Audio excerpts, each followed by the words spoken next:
When you venture off into dark blue waters, fishing or going to an island, and you look around and see no land on the horizon, you want to feel secure, knowing you have enough boat to get you back on land safely. When the weather gets bad, rough seas arrive, you want to feel confident you chose the right vessel. Today we'll be talking about some things you want in an offshore boat, and then talk about my opinion on the top 3 offshore center consoles in the 28 to 30 foot class. What's up guys, it's Life Offshore. If you like the marine world, subscribe to my channel, and if you like this video, drop a thumbs up, it really helps me out. Before we jump into the video, there are a lot of great offshore boats in the 28 to 30 foot class. These top 3 are just my opinion, and let me know in the comments what boats you guys think should be on this list. When looking for an offshore boat, there's some things I like to look for. My number 1 rule is a boat with more than a single motor. I know outboards are becoming extremely reliable nowadays, and they're very safe, but anything can happen out there, and you want to have some backup just in case the worst happens. If you're 50 miles offshore and lose power in an engine, you're not stuck in the middle of the ocean.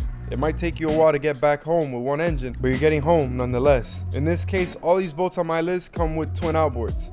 Another thing I like to look for is weight. The heavier the boat, the more sturdy it is in rough seas. The drawback to a heavier boat though is that you lose some speed. The third thing I like to look for in an offshore center console is a wide beam. The width of the boat helps with stability and ride quality offshore. The drawback again to a wider beamed boat is that you lose some speed. Now that I gave you some things to look for when buying your next offshore boat, we'll be jumping into my top 3. At number 3, I have SeaHunter's 28 Floridian. Now they call this boat a hybrid, but in my opinion, this thing is a really good offshore fishing boat as well as an inshore fishing boat. It gives you more versatility than any other boat on this list, but it is the smallest on the list as well. The reason I have it at number 3 is because it's not a better offshore boat than the other boats on this list, but in my opinion, it is the best overall boat on the list with its versatility. It's 28 feet, 2 inches in length and has a respectable beam of 9 feet, 10 inches. SeaHunter's quality and build is one of the best in the industry. Their boats are virtually bulletproof, they're foam filled, and are pretty much unsinkable, and SeaHunter stands by that by offering you lifetime warranty on the hull. The 28 Floridian has a dry weight of 7,500 pounds and a ready to fish weight of around 8,500 pounds. You can build this boat with Mercury or Yamaha outboards, from twin 200 Verados to twin 400 Verados or twin 350 Yamahas. The boat is built to order, so if you can dream it, they can build it. It's all custom to your liking.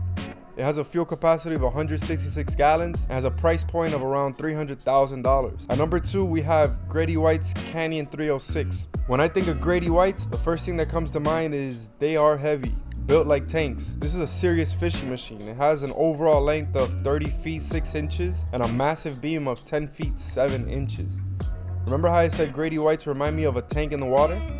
The Canyon 306 is close to 9,000 pounds dry with a ready to fish weight of over 10,000 pounds. They're powered by Yamaha outboards only. This boat with twin 300s cruise at around 30 miles an hour and has a top speed of 50 miles an hour. At cruising speed, it burns around 18 gallons an hour or about 1.6 miles per gallon and has a massive fuel capacity of 290 gallons. This model will run you about $300,000. It can go up from there depending on the packages you like to put on it. Now, to be brutally honest with you guys, I'm not a huge fan of Grady White. As a matter of fact, it's my least favorite manufacturer on this list. It's just not my cup of tea, but I have to recognize that their 30-foot center console, from the older model, the 30 Bimini to the 30 Canyon, have been one of the best 30-foot center consoles ever made for offshore fishing at this size. So that's why I have it ranked so high on my list. And at number 1, I have to admit I am a little biased because I'm a huge fan of the company since they are local. It's CV's 290. Now, I know I said you should look for a wide beam for offshore boats. This is the narrowest boat on the list with a 9-foot beam.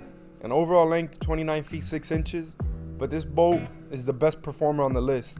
It slices through the waves effortlessly. This boat has a dry weight of around 7,200 pounds and is powered by Mercury outboards. This boat will top out at over 63 miles an hour and cruises at 35 miles an hour at 4,000 RPM. Burning 1.9 miles per gallon with twin 350 Verados. It has a fuel capacity of 251 gallons. The 290 can be priced at around $270 and goes all the way up to Lord knows what, depending on what you like to put on it.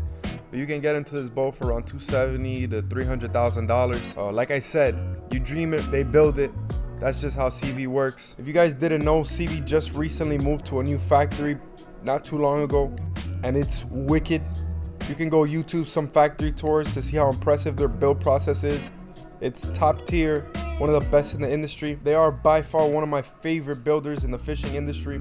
I didn't talk about fish boxes, live wells, rod holders, storages, etc. because it would drag out the video way too long. And you guys know I like to keep my videos short. But if any of these boats interest you and you guys want to learn more about them, you can easily just Google them and see their setups into more detail.